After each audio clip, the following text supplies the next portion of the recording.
Okay, then I read this. Yes. 2022 confirmation of agenda. That the agenda, oh no, you say that. Yeah, it's all good. So Okay. I need a mover and a seconder. I'll move. Brown moved. Okay, and seconder. Councillor Gadri. Gadri. So Madam Chair, can I read the motion? Yes, please. It was moved by Robert Brown and seconded by Councillor Gadri that the following minutes are hereby adopted. Minutes of the Committee of Adjustment meeting held March 28th, 2023. This? Nope, so I need a vote. Yeah. I need a vote. So you ask all those in favor. All those in favor? All in favor? Okay. Okay. So before we continue, I'm gonna have you sign this. Okay.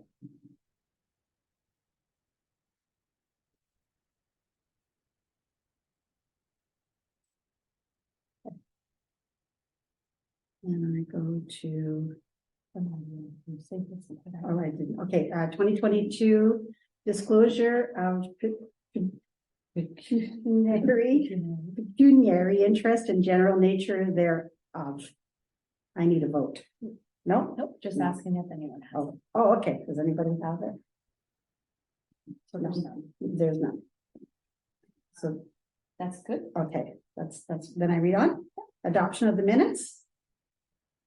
So for that, I mover and a seconder. I'll move the vote. Okay. Did you get through that was? Nope. Oh, that's Ron Cochran, okay. And Councillor Gadri, right?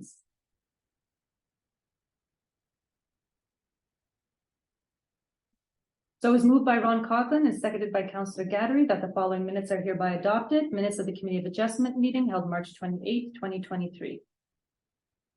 So now we need a vote. Yep. All in favor? Good, all in favor. So there's some.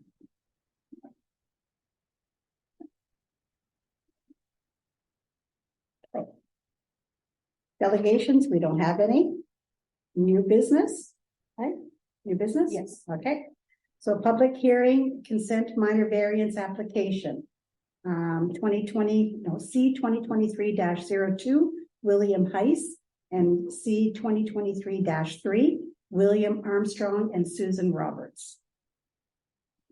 Yeah, okay, see if I can see it.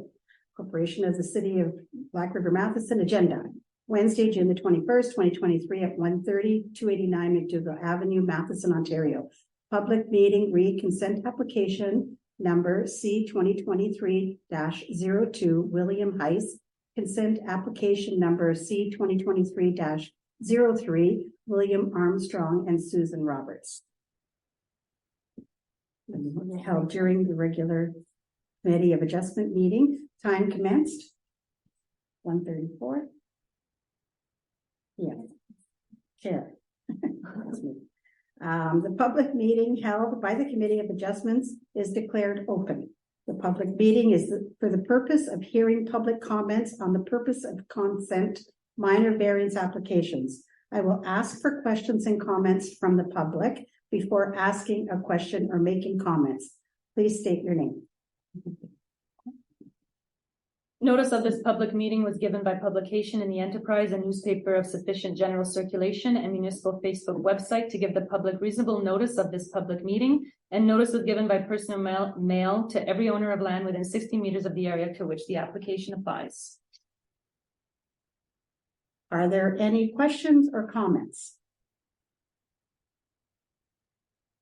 The public now has the opportunity to come forward and speak one at a time. Okay, if there is no other questions or comments concerning the application, I declare the public meeting closed as of 1:35 p.m.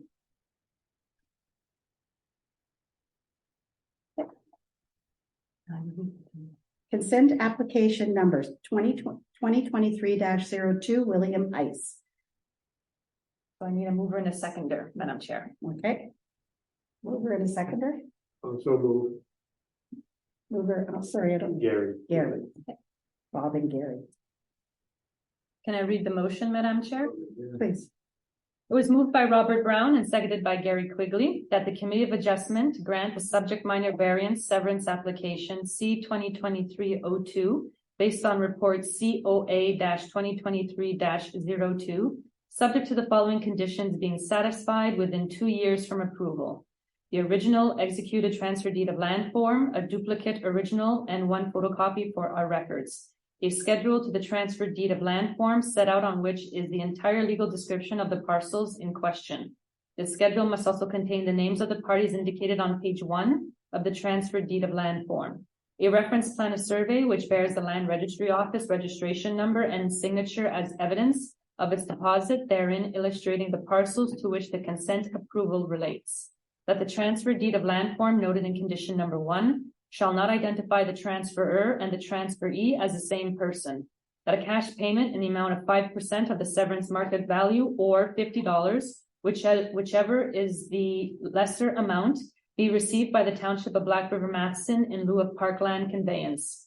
That the owner must comply with policy of Council of the Township of Black River Matheson as set out under resolution number 336-95 in respect to the payment of any outstanding municipal taxes and any other charges or local improvement taxes on both the lot to be severed and the lot to be retained.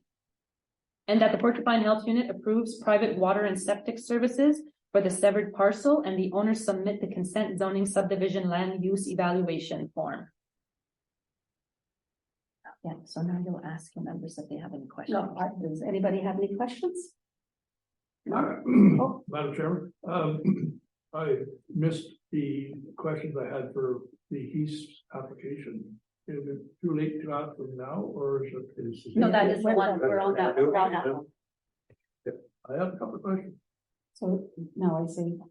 Let him ask his questions and then you can redirect it to Mr. CAO, who's also on the line with us. Sorry. Anyway, on page 3, near the top, it talks about the rear and side setback being 1 inch decimal 2 meters.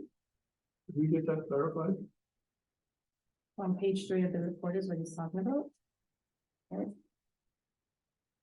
So right here is what he's asking. Okay. So he actually should be saying, you should be asking Chris. Chris? then. Yeah. Chris, can you answer this question, please?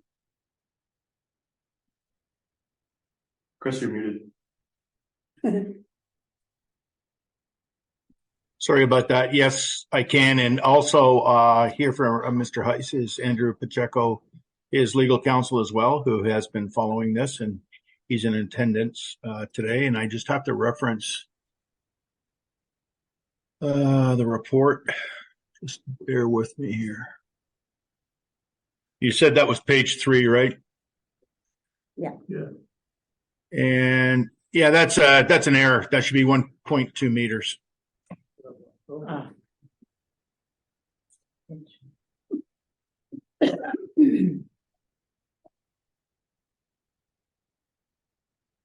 Are there any other questions? Another question. Number of severances. Are we getting close to being the number 4 magic number on this? No, this is not the magic number that you're talking about. This is simply to correct something that's been ongoing for a number of years. And Mr. Pacheco could speak for his client, but from my perspective, this makes complete sense. The other thing is there's a technical change to the report.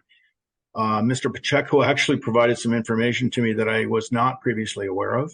And that is that Section 3 of the Planning Act does not require the 4-part test for a minor variance, which makes the thing just comes down to good planning principles. And certainly this does in this case. Okay. Does anybody else know? Yes, I have one. Through the chair to Chris, I was just wondering if you had any Google Earth images of the property. We usually have them in the reports. I'm not sure if it's in yours or in another one. And the reason why I was asking, I was just wondering, it's like I had mentioned previously, it's nice to see them. Sometimes you can pick out things that might be not in compliance with certain zoning bylaws. Yeah, frankly, for today's meeting, I didn't have an opportunity to do any Google Earth searches or actually superimpose satellite images over top of the maps provided. So we'll make sure that in the future that we're doing that. And one of the main reasons why I was mentioning it is because I see there's some talk about secants and everything. And I haven't visited this property or didn't have an opportunity to. But if there are secants or other buildings that aren't in compliance with the zoning bylaw, I don't think that they should be allowed to proceed with applications until they're rectified. Well, if we're going to do that, then we have to go after everybody that's got a secant that's violating the zoning bylaw. And there are, I'm going to say that there are hundreds. We've already started. Sorry, I don't know about that, because like we're talking about one application here. And how are you going to start if you don't start with the ones that you can target to begin with? Like, you shouldn't even put that on the website if you're going to say that there's hundreds. Yeah, there is hundreds, there's probably more. But if we don't start targeting them somehow, especially in a case like this, then you might as well take it off the website. I don't see much use for it. Can I interject for a second? Yeah. Here? The bylaw stipulates a maximum of 2, and they have to be used for like storage or whatever. That's right. But do you not need permits for them? Not that I know of. All I know is that the bylaw stipulates the maximum number 2 on any property. Okay. Maybe That's correct. There is no permit required. There is no permit required? No, it's only, it's within the official plan and zoning bylaw is where it's there, and there's no mention of a permit being required. Although as we move forward, that is something that makes complete sense. So I'm not sure why you're going to be, it says on the website, we're going to be removing secants, and like, is that ones that are over 3? Because it doesn't say that. I know it says to see the zoning bylaw, and I looked at it. I didn't see that if they have more than 2, they're going to remove them. So what we're trying to do is give people a heads up here. Once we've got our compliance officer hired, then that's when we're going to kickstart the issue of the secants.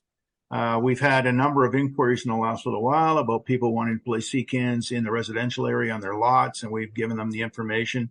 And because I was receiving so many, we decided to put something on the website so people were aware. Okay, maybe I'm wrong. Maybe I misread it, and I didn't realize it was just for residential. I thought it was for rural. That maybe I misunderstood the. Well, no, I think in the release that we did, we made copies available at the front desk there. We put all the conditions that were taken straight from the zoning bylaw.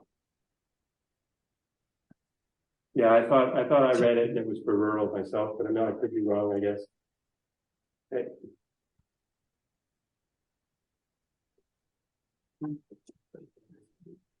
Oh, does anybody else have any questions? No, thank you. No, we're good. Oh, okay, so if nobody has any more questions, I need a vote. So, all those in favor? Good. Oh, it's been carried.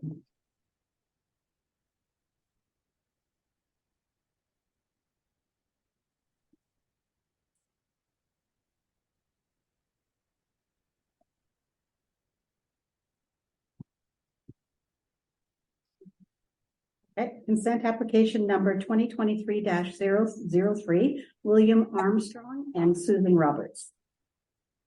Sorry, did we get a mover and a seconder on that? She's about to ask. I was just. Oh, I'm sorry. Can I get a mover and a seconder? That's okay. Mover and seconder. Louise and Bob. Can I read the motion, Madam Chair? Please. It was moved by Councillor Gattery and seconded by Robert Brown that the Committee of Adjustment grant the subject minor variance severance application C 2023-03 based on report COA 2023-03, subject to the following conditions being set aside within 2 years from approval. The original executed transfer deed of land form, a duplicate original and 1 photocopy for our records. A schedule to the transfer deed of land form set out on which is the entire legal description of the parcels in question. This schedule must also contain the names of the parties indicated on page 1 of the transfer deed of land form, and a reference plan of survey which bears the Land Registry Office registration number and signature as evidence of its deposit therein, illustrating the parcels to which the consent approval relates. That the transfer deed of land form noted in condition number 1 shall not identify the transferor and the transferee as the same person. That a cash payment in the amount of 5% of the severance market value or $50 whichever, if is the lesser amount, be received by the Township of Black River Matheson in lieu of parkland conveyance. That the Porcupine Health Unit approves private water and septic services for the severed parcel, and the owners submit the consent zoning subdivision land use evaluation form. That private water servicing system shall be subject to the approval of the Ministry of Environment or its designate.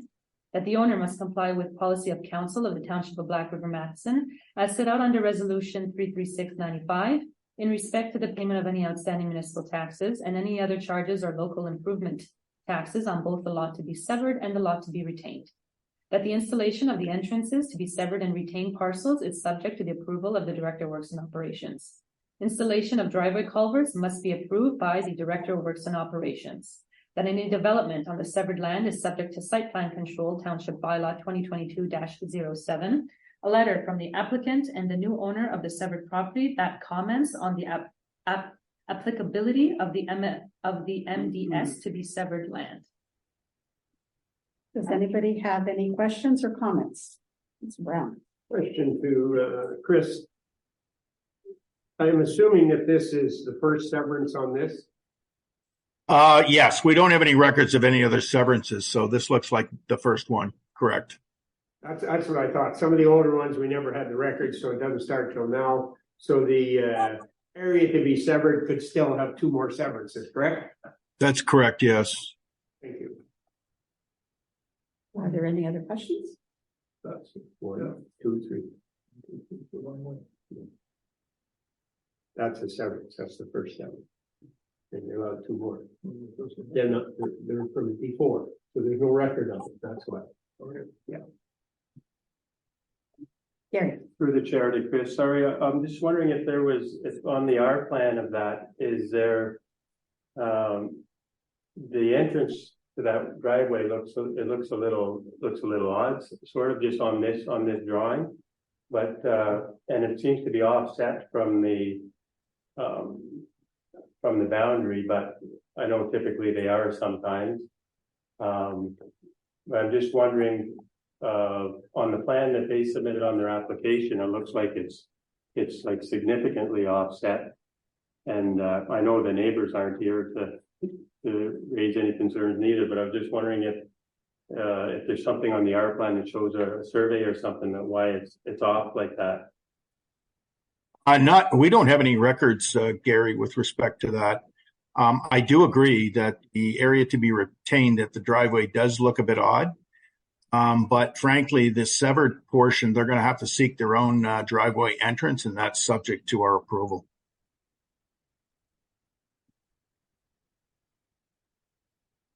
Okay, and then so the frontage of that retained portion, that's okay just to have a driveway fronting on the road? Well, it's there regardless. It's not part of the severance, right? So the severed area, whoever the owner ends up being, they're going to have to seek an entrance, probably off of I can't read what that road was, but off the road where the driveway is there. They're going to have to seek one to the north of that. Yeah. Okay. Thanks. Does anybody else have any questions?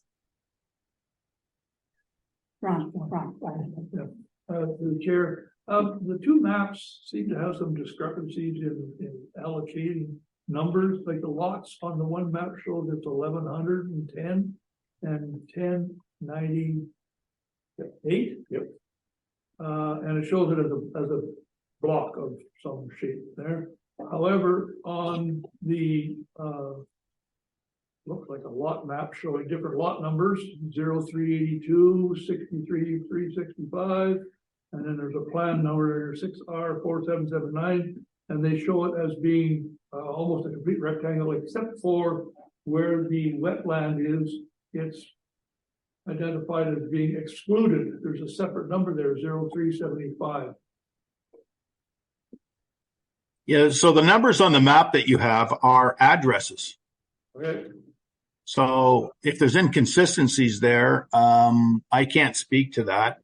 Those addresses were already issued, and the area being severed will also have to be issued an address as well, or a 911 sign, if you will. So I can't really comment on that, Ron. the other thing is that does the waterway itself become, the boundary on the southeast corner? As opposed to a straight line following the concession? No. The water course is not the boundary. It's the concessions that are the boundaries. Okay, good. That's all for my question. Thank you. Oh, sorry. You're welcome. One other question, sorry. On page.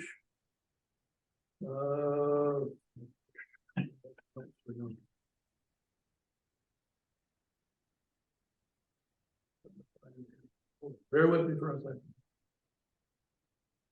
Variable. Oh, yeah.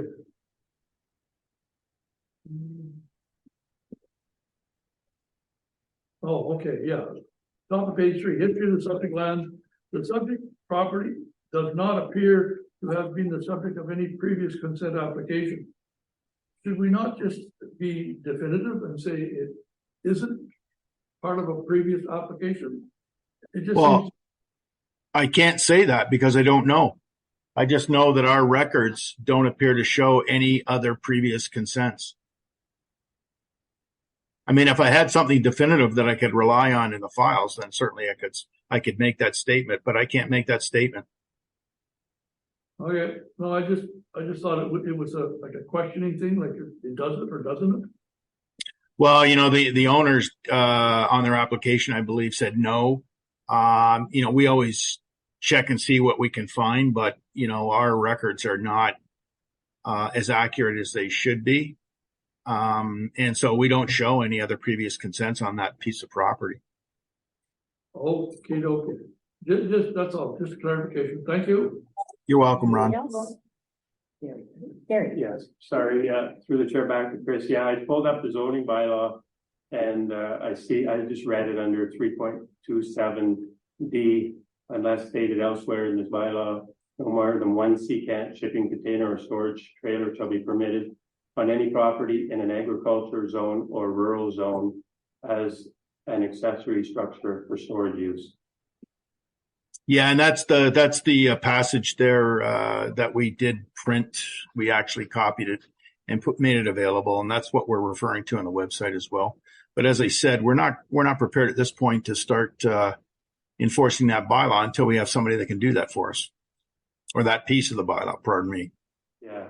So anyway, now I see it here. It's one. You're allowed one, right? Correct. So that also, that sort of makes me think that maybe on future applications, we should be saying something that one of the conditions is, and just repeat what's in the zoning bylaw, even though they have to comply with it anyway. It's just a nice little reminder. So we'll make sure in future reports we do that. Okay, thank you. Well, Wouldn't it be wise to grandfather the existing ones? If there's so many, the turmoil created by that could be something else. It could be, but people have been aware of this bylaw. They just refuse to recognize it. Well, I mean, we've got multiple secans even along Highway 11 in rural areas, and they don't make the community look very good. Off on some of the rural roads, of course, there are those who have several, maybe 2 or 3 on a farm. And maybe it might be, once we understand the magnitude, Bob, it might be an idea that we see if we can grandfather them and then start a permit system moving forward. Except in the residential areas. I think, those secans would probably violate the property standards bylaw as well. So I think I would agree residential wise. Yeah. So I think, yes, I think there is some thought maybe we could put into that. It would save time and money, of course. But we have to make sure, if we're going to grandfather, what the conditions on grandfathering are. So, I wouldn't want to see somebody in the rural area along the highway having a big stack of secans. It just doesn't make us look good. But maybe we could convince those individuals too, if we grandfather, that they've got to move them so that they're in a more appropriate place. That's another idea. Gary has a question? Yeah, through the chair back to Chris. Yeah, and you may want to even refine that, because it says one more than one secant. Well, the secans there's a few different sizes of them. 8 by 40 is a big difference in an area, right? So maybe you're allowed two 20-footers and, one 40-footer, I don't know. Yeah, that would require a change to the zoning bylaw, which isn't necessarily a big deal. We can do that ourselves. So I think in the bigger context of it, I think that's probably what we should be looking at. Yeah, footprint. Yeah. Ron? Another question for you, Chris.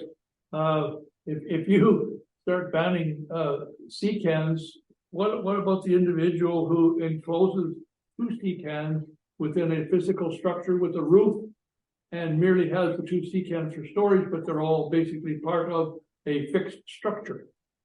Yeah, that's part of that would be a question of the chief building officer. I will tell you that, like right now I'm in Sioux Lookout at my daughter's, and there is a hotel chain. I can't remember what the chain is. They have an entire hotel built out of sea cans. And you wouldn't know it if you went there because they've enclosed them quite nicely, but it's subject to the building code. In Burkes Falls, there are 2 apartment buildings also built out of sea cans as well. So that's more of a building code issue for the CBO than it is an allowance of a sea can. Christ's Garage on the way to Shillington or past Shillington is a good example of fixed sea cans underneath a huge roof structure. Yeah. Anything wrong with it at all? I mean, you're going to build a wooden wall to encompass the base of that building, or you put the sea container there, paint them, you'd never know what happened with there. Absolutely. And there is a company in Earlton, just in their industrial park there, who actually makes a business out of painting these sea cans and making them into viable little cabins, if you will, for folks. So I think more and more people are using them. Not only that, they also have the units there with the roll-up doors for design for storage. Yeah, exactly. Any more questions? Good. Perfect. So we're going to move on. No, we're not. I need a vote. I need a vote. All in favor? Thank you.